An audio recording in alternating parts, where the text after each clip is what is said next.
Even if I didn't work out, which is rare, but if there's some days that just stuff gets in the way and I got a busy evening, I got 25 minutes to do whatever I need to do to reset my mind to go home and be the best dad and husband I can possibly be. Because that's our most important job as we have a family. But the longer story I'll give you this is when I sold the firm, that was almost 4 years ago. That was 2021. It wasn't a happy sale.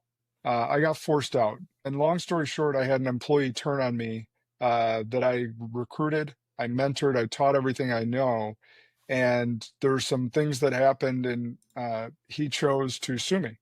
And not rightfully so. It was slander, it was defamation.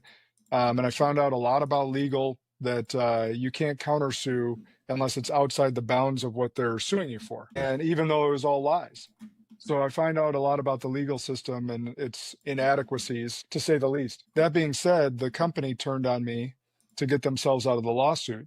And so they terminated me 2 months after I was served with papers from him.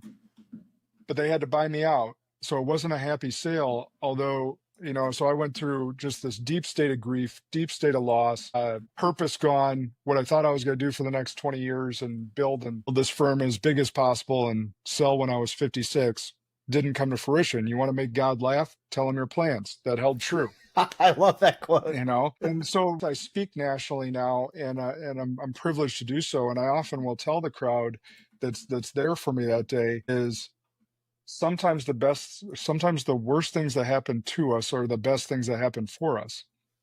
And what that allowed me to do, not only during that grief, but there was a 6-month period where we were negotiating the exit. I didn't think it was going to take that long, but as soon as attorneys get involved, things drag out. So I had to process that grief, but in the same point, in going through the stages of grief, I was able to envision the future.